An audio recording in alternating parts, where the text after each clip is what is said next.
أعوذ بالله من الشيطان الرجيم. بسم الله الرحمن الرحيم.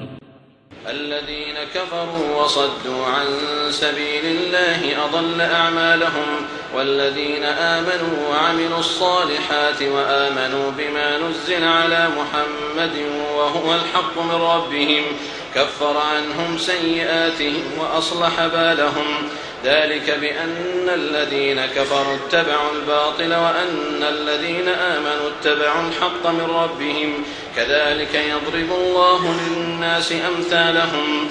فإذا لقيتم الذين كفروا فضرب الرقاب حتى إذا أثخنتموهم فشدوا الوثاق فإما منا بعد وإما فداء حتى تضع الحرب أوزارها، ذلك ولو يشاء الله لانتصر منهم ولكن ليبلو بعضكم ببعض، والذين قتلوا في سبيل الله فلن يضل أعمالهم، سيهديهم ويصلح بالهم ويدخلهم الجنة عرفها لهم. يا أيها الذين آمنوا إن تنصروا الله ينصركم ويثبت أقدامكم، والذين كفروا فتعسا لهم وأضل أعمالهم، ذلك بأنهم كرهوا ما أنزل الله فأحبط أعمالهم.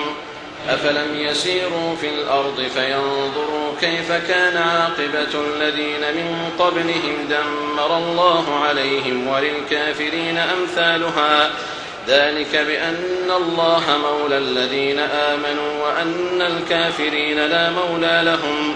إن الله يدخل الذين آمنوا وعملوا الصالحات جنات تجري من تحتها الأنهار، والذين كفروا يتمتعون ويأكلون كما تأكل الأنعام والنار مثوى لهم.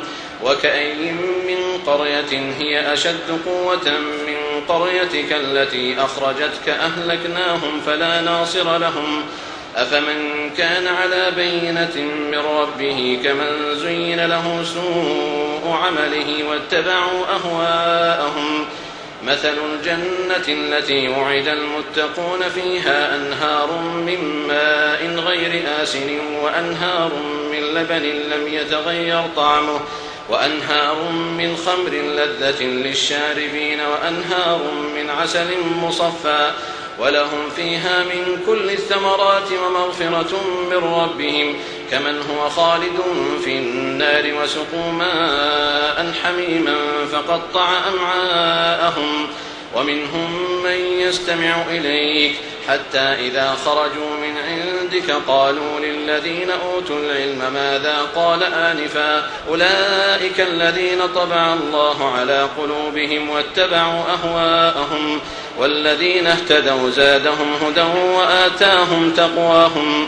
فاعلم أنه لا إله إلا الله واستغفر لذنبك وللمؤمنين والمؤمنات، والله يعلم متقلبكم ومثواكم. ويقول الذين آمنوا لولا نزلت سورة، فإذا أنزلت سورة محكمة وذكر فيها القتال رأيت الذين في قلوبهم مرض ينظرون إليك نظر المغشي عليه من الموت فأولى لهم طاعة وقول معروف، فإذا عزم الأمر فلو صدقوا الله لكان خيرا لهم. فهل عسيتم إن توليتم أن تفسدوا في الأرض وتقطعوا أرحامكم؟ أولئك الذين لعنهم الله فأصمهم وأعمى أبصارهم. أفلا يتدبرون القرآن أم على قلوب أقفالها؟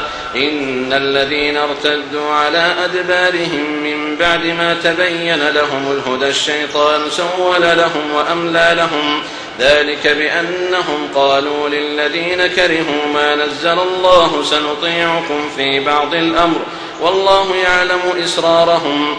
فكيف إذا توفتهم الملائكة يضربون وجوههم وأدبارهم، ذلك بأنهم اتبعوا ما أسخط الله وكرهوا رضوانه فأحبط أعمالهم. أم حسب الذين في قلوبهم مرض أن لن يخرج الله أضغانهم ولو نشاء لأريناكهم فلعرفتهم بسيماهم ولتعرفنهم في لحن القول والله يعلم أعمالكم ولنبلونكم حتى نعلم المجاهدين منكم والصابرين ونبلو أخباركم إن الذين كفروا وصدوا عن سبيل الله وشاقوا الرسول من بعد ما تبين لهم الهدى لن يضروا الله شيئا وسيحبط أعمالهم يا أيها الذين آمنوا أطيعوا الله وأطيعوا الرسول ولا تبطلوا أعمالكم إن الذين كفروا وصدوا عن سبيل الله ثم ماتوا وهم كفار فلن يغفر الله لهم فلا تهنوا وتدعوا إلى السلم وأنتم الأعلون والله معكم ولن يتركم أعمالكم إنما الحياة الدنيا لعب وله وإن تؤمنوا وتتقوا يؤتكم أجوركم ولا يسألكم أموالكم إن يسألكموها فيحفكم تبخلوا ويخرج أضغانكم ها أنتم هؤلاء تدعون لتنفقوا في سبيل الله فمنكم من يبخل ومن يبخل فإنما يبخل عن نفسه والله الغني وأنتم الفقراء وإن تتولوا يستبدل قوما غيركم ثم لا يكونوا أمثالكم